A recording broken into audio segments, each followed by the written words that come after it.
Olá pessoal, sejam bem-vindos novamente ao canal Humanitas do professor Márcio Matos.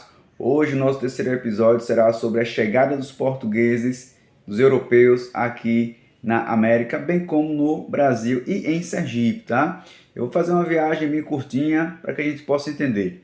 O que é que vai acontecer? Na Idade Moderna iniciam-se as grandes navegações, Portugal se torna pioneira e depois começa a disputar os territórios com os franceses, com os holandeses, bem como também com os espanhóis e ingleses. Porém, vai haver o Tratado de Tordesilhas, que divide o mundo entre portugueses e espanhóis.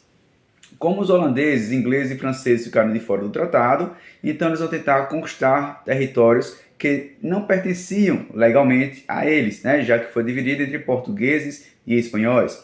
No caso do nosso território, Sergipe, ele vai fazer parte da América Portuguesa. Fazendo parte assim da América Portuguesa, o nosso território vai ser avistado inicialmente pelos primeiros navegantes, como Gaspar de Lemos e também o Américo Vespúcio. Américo Vespúcio e Gaspar de Lemos vão visualizar o nosso território em 1501, com as chamadas expedições costeiras ou guarda-costas. Depois nós vamos ter o nosso território sendo visualizado pelo Martim Afonso de Souza, lá em 1531, quando vai iniciar o processo de colonização da chamada América Portuguesa. Os contatos com os nossos nativos, os povos originários ou povos indígenas, foram inicialmente amistosos. Entretanto, esse amistoso fez com que houvesse depois intrigas. A gente vai trabalhar um pouquinho isso também.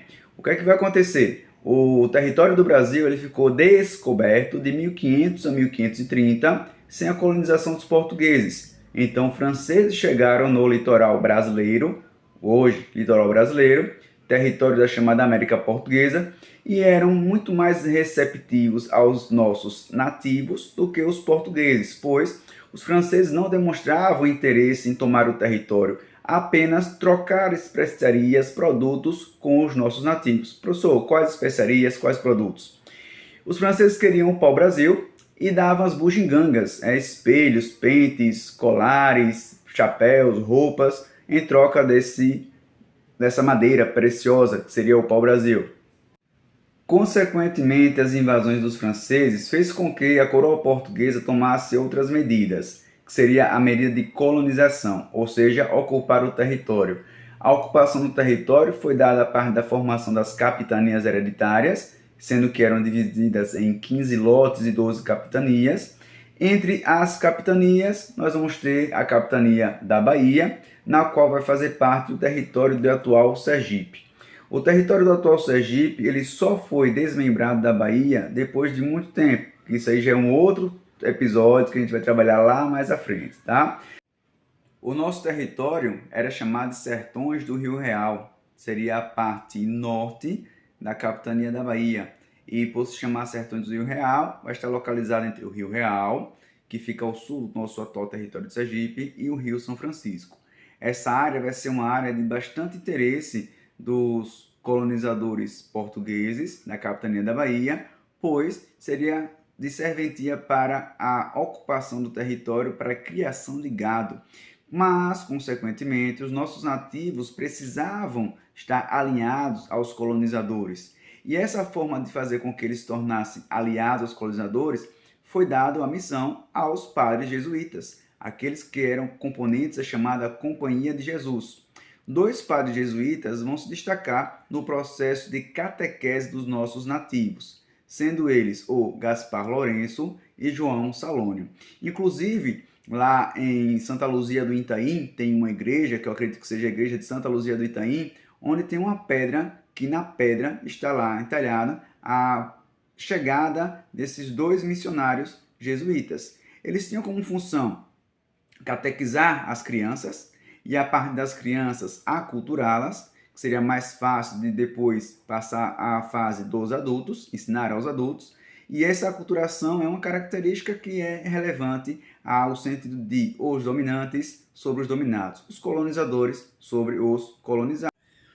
João Salônio e Gaspar Lourenço se destacaram na catequese e começaram a fundar igrejas. 3 igrejas se destacaram nessas fundações, porém não eram como nós conhecemos hoje, seriam igrejas semelhantes a barracões feitos de madeira, tá? E também de palha. as igrejas de São Tomé, nas imediações do rio Piauí, a igreja de Santo Inácio, nas imediações do Vaza Barris, e a igreja de São Paulo, próximo ao Rio Real. O estopim para essa invasão seria a ideia de os nativos terem se revoltado contra os portugueses, porém o governo português já tinha interesse no nosso território, pois queria usar o nosso território para ampliar a criação de gado, como já falei anteriormente, bem como também o cultivo da cana-de-açúcar, além de fazer com que houvesse uma maior proximidade entre a capitania da Bahia e a capitania de Pernambuco. No próximo episódio veremos aí a conquista de Sergipe, tá? E aí fiquem ligados, curtam, comentem, compartilhem, tirem suas dúvidas, façam com que vocês tenham aí as notificações ativadas para receber os meus vídeos e serem avisados deles. Valeu! Os indígenas começaram a frequentar as igrejas, chegando até 1.000 indígenas pregando ou fazendo parte das missas. E, consequentemente, essa ideia levou então aos catequistas perceberem a importância que eles estavam tendo. Porém, os soldados portugueses começaram a fazer atrocidades, começaram a roubar as roças dos nativos, começaram a abusar das mulheres dos nativos. Consequentemente, os nativos reagiram e a reação foi para correr tanto os soldados quanto os jesuítas. Consequentemente, o governador do norte da América Portuguesa, Luís de Brito, pegou o fato e levou em contrapartida, ou seja, em oposição, dizendo que os indígenas haviam se revoltado com os portugueses do nada, aleatoriamente. E, consequentemente, fez com que houvesse a invasão do nosso território para dominar esses nativos. O estopim para essa invasão seria a ideia de os nativos terem se revoltado contra os portugueses, porém o governo português já tinha interesse no nosso território, pois queria usar o nosso território para ampliar a criação de gado, como já falei anteriormente, bem como também o cultivo da cana-de-açúcar, além de fazer com que houvesse uma maior proximidade entre a capitania da Bahia e a capitania de Pernambuco. No próximo episódio veremos aí a conquista de Sergipe, tá? E aí fiquem ligados, curtam, comentem, compartilhem, tirem suas dúvidas, façam com que vocês tenham aí as notificações ativadas para receber os meus vídeos e serem avisados deles. Valeu!